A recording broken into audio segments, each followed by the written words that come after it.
If you're wondering exactly how to use butter chicken sauce, you know, the type of butter chicken sauce that you buy in a jar at the store, then this video is for you because I'm going to walk you through exactly how I made dinner using pre-made butter chicken sauce. I added some vegetables to the sauce to beef it up a little bit, and I also made chunks of chicken breast and some prepared naan from Trader Joe's. So I'm going to take you start to finish, and you can kind of cook with me if you're making this yourself or just learn some tips along the way. So this is the butter masala sauce that I used for the butter chicken. And all I did was dump it right into a pot. I had already made caramelized onions, and you can find my recipe for caramelized onions or caramelized vegetables at sipbitego.com. So I added in the caramelized vegetables, but you could skip them.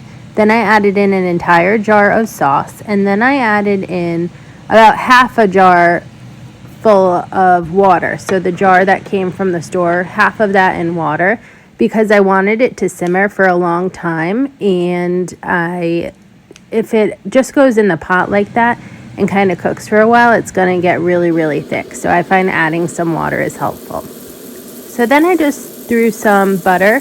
I would say this is about 2 tablespoons of butter into a pan. And I had already sauteed or caramelized the vegetables in this pan. So that's why you see it in theory looks dirty. But I had just used it. And so then I just threw some chunks of chicken breast right into the pan on about medium high, and only with that butter in there. And then I add a little salt and pepper. I don't find that chicken needs a ton of extra seasoning if you're going to be marinating it or simmering it in butter chicken sauce. And so thanks for Saltiery One for sending me their salt samplers. You can find the salt in the Amazon sipbitego storefront. I'll leave a link to that near this video. And then I also was just kind of getting out the ingredients once that chicken was in the pan for the naan. So the naan is actually getting cooked in the oven while the chicken is in one pot on the stove, or in one pan on the stove, and the butter sauce is simmering in another pan with vegetables on the stove. So the butter chicken was simmering, I think, on about medium. I would say medium low might even be better, and it simmered for a total of maybe 15 to 20 minutes. And then the chicken here only needed like 3 or 4 minutes on each side because they're small chunks of chicken. But you could use a thermometer to tell when your chicken is done cooking. For me personally, because I've gotten so good at cooking chicken breast on the stove, I can really tell when it's starting to get close to done and it never burns, and I can get it to cook pretty perfectly. So I felt comfortable taking it out a little bit before the thermometer read 165 degrees. But you could let it cook all the way through to 165 just to make sure it's completely safe. But for me, the reason why I then put it in the pot right away, right when it turned maybe closer to like 160 or a little under, is because then I knew that the time that it was going to take simmering in the pan or simmering in the pot with the butter chicken was going to be plenty of time to bring it up to temperature. And actually, my husband and son were out for the evening. They were at an activity, so they were coming home. Obviously, my thermometer wasn't working. I got a different one.